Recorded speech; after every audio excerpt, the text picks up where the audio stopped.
မင်္ဂလာပါဒေါက်တာကောင်းမြတ်ပါဒီနေ့ကျွန်တော်လူတော်တော်များများနေ့စဉ်ဘဝမှာသတိမထားမိပဲနဲ့ရင်ဆိုင်နေရတဲ့အိပ်ပျော်နေတဲ့အချိန်မှာအသက်ရှူရက်သွားတဲ့ sleep apnea ဆိုတဲ့ယောဂအကြောင်းရှင်းပြပေးသွားမှာပါ sleep apnea ဆိုတာဘာလဲဆိုလို့ရှိရင်ကျွန်တော်တို့ညဘက်နှစ်ချာအိပ်ပျော်နေတဲ့အချိန်မှာအောက်ဆီဂျင်လုံးမရဘဲနဲ့အသက်ရှူရက်သွားတဲ့ယောဂပေါ့နော်အဲ့တော့ဒီယောဂကဘယ်လိုလူတွေမှာအဖြစ်များလဲဆိုလို့ရှိရင်အဝါလွန်တဲ့လူတွေမှာအဖြစ်များတယ်ကျွန်တော်တို့ကပုံမှန်ဖုန်းတစ်လုံးကိုတနေ့ကုန်သုံးတယ်သုံးပြီးမှဆိုလို့ရှိရင်ဖုန်းအားကုန်သွားပြီဆိုလို့ရှိရင်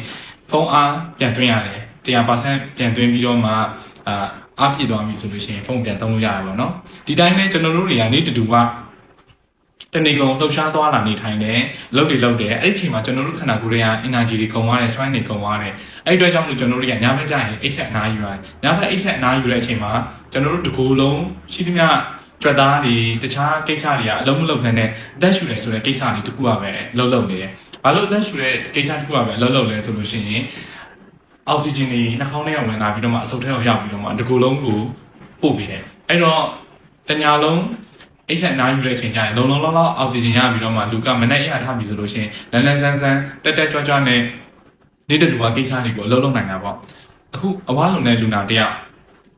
်ဒီ level မှာလေပြွန်ပေါ်မှာကြွက်သားတွေကအစီအပူတွေကများလာပြီးတော့မှပြိနေတဲ့အချိန်ကျရင်အိတ်တဲ့အချိန်လေးကြာနေကြအောင်ဒီနှာခေါင်းဒီပါးစပ်တွေကဝင်ရမယ့်အောက်ဆီဂျင်ကအစုပ်ထဲကိုသွားဖို့ဒီကလေပြွန်ကဖိထားတဲ့အတွက်ကြောင့်မလို့လုံလောက်မဝင်နိုင်ဘဲနဲ့သူကအတင်းတိုးဝင်ရတယ်အဲ့လိုတိုးဝင်ရတဲ့အချိန်အတွက်ကြောင့်မလို့ဒီမှာအတန်တွေကအရန်ကျယ်လာပြီးတော့မှဟောက်လာတယ်လူကပြဝလည်းအောက်ဆီဂျင်မရဘူးဆိုလို့ရှိရင်ညဘက်ကျရင်လည်းသူကနှင်းချအိတ်မပြောဘဲနဲ့ဒီဟာကရက်သွားပြီးတော့မှအသက်ရှူလို့အဆင်မပြေဘူးဖြစ်တာပေါ့နော်အဲ့တော့ 100% တညာလုံးရမယ်အောက်ဆီဂျင်ကပြမရလည်းမရအောင်မနေ့ကျတော့ဘိုင်ခံစားရတယ်ဆိုလို့ရှိရင်လုံးဝလန်းဆန်းအိပ်ရတယ်ဆိုရယ်စိတ်ခံစားချက်မရဘူး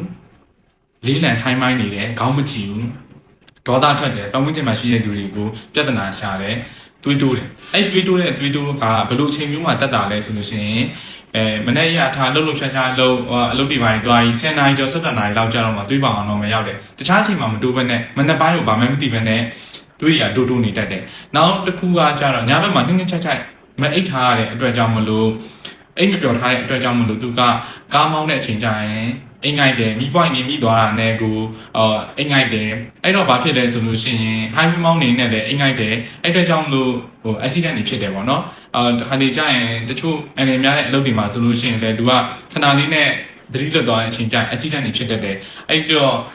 ဘယ်မှမကောင်းဘူးပေါ့နော်ညာဘက်နှင်းချိုင်အောက်ဆီဂျင်တွေဘဝလည်နဲ့မရတဲ့အတွက်ကြောင့်နောက်ဆက်တွဲတွေကပိုများလာတယ်အဲ့ဒီတော့သူကဘာတွေခံစားတတ်လဲဆိုလို့ရှိရင်သွေးတိုးလာပြီဆိုလို့ရှိရင်တဖြည်းဖြည်းနဲ့နှလုံးရောဂါရလာပြီသွေးတိုးနှလုံးရလာပြီဆိုလို့ရှိရင်စီးကျိုရောဂါရလာမယ်အဲ့တော့ဒီအောက်ဆီဂျင်လေးမလုံလောက်တဲ့ကိစ္စတွေတော့နောက်ဆက်တွဲတွေကတအားများလာတာပေါ့နော်အဲ့တော့ကျွန်တော်တို့တွေကဒီကိစ္စကိုဘယ်လိုဖြေရှင်းရမလဲဆိုလို့ရှိရင်ဆေးရုံကိုသွားပြီးတော့မှဒီ sleep taps လောက်ရတာပေါ့နော်အဲ့တော့ဒီအောက်ဆီဂျင်ကဘယ်လောက်ထိရောကျသွားလဲအဲ့နေစဉ်မှာဘယ်နှခါလောက်ရက်သွားလဲအဲ့ဟာကိုဖြည့်ထုတ်ပြီးတော့မှကျွန်တော်တို့တွေက CPAP ဆိုတဲ့ဆက်တက်ရမယ်ဆက်တက်ပြီးအိတ်တယ်ဆိုလို့ရှိရင်ကျွန်တော်တို့တွေကအောက်ဆီဂျင်အပြည့်အဝပြန်ရပြီးတော့မှနေကောင်းကျန်းမာမယ်ပေါ့ဒါပေမဲ့ကျွန်တော်တို့ကဆက်ချင်းဆိုလို့ရှိရင် CPAP တက်ဖို့ကိုအကြံပေးမပေးဘူးဘာလဲဆိုလို့ရှိရင်ကိုယ့်ရဲ့ lifestyle change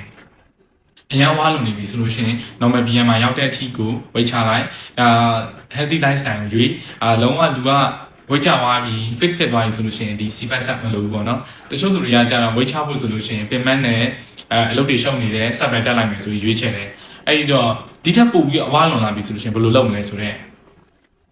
ပြဿနာတစ်ခုရှိတာပေါ့လူတွေကတော့တက်တာကွာလေးကိုပဲရွေးချယ်ချင်ကြတယ်ဒါပေမဲ့ဗာလဲဆိုလို့ရှိရင်ကိုချာထားတဲ့ပတ်စံတွေကစိတ်ဝင်စိတ်ကမ်းမှလည်းကုန်သွားမယ်ဆိုလို့ရှိရင်ဘယ်မှမတန်ဘူးအဲ့တော့ကျွန်တော်တို့တွေကအကြံပေးပြီဆိုလို့ရှိရင်ဒီ sleep apnea လို့ခေါ်တဲ့အိပ်နေစဉ်အသက်ရှူရတယ်ဆိုတဲ့ယောဂကကုလို့ရတယ်ပျောက်လို့ကုသလို့လွယ်တယ်ပျောက်အောင်ကုလို့ရတယ်အဲ့တော့ပျောက်အောင်ကုလို့ရတဲ့နည်းလမ်းတွေကဝိတ်ချပြီးတော့မှကျန်းမာတဲ့ lifestyle တွေချိန်လိုက်ရုံပဲအဲ့ဒါကိုလူတွေကမရွေးချယ်ပဲနဲ့ဆက်တက်ဖို့ပဲရွေးချယ်တယ်အဲ့တော့ဆက်တက်ရင်လည်းအကောင်းဆုံးပဲဆက်တက်နေနဲ့မှဝိတ်ချလိုက်ပြီဆိုလို့ရှိရင်လည်းပိုကောင်းတယ်အဲ့ဒီတော့ကျွန်တော်တို့ကပြောချင်တာကလူချင်းမင်းကဒီလက္ခဏာတွေခံစားနေရပြီဆိုလို့ရှိရင်နီးစပ်ရာဆရာဝန်နဲ့တိုင်ပင်ဆွေးနွေးပြီးတော့မှဒီ test ကိုစမ်းကြည့်ပါလိုအပ်လာပြီဆိုလို့ရှိရင်ဆက်တက်ဖို့မကြောက်ရွံ့ပါနဲ့ဆက်မတက်ချင်ဘူးဆိုလို့ရှိရင်တော့ဝေးချပါ ချက်မှလည်းလူမှုဘဝပုံစံကိုပြောင်းလဲပါအဲ့တော့မှသာ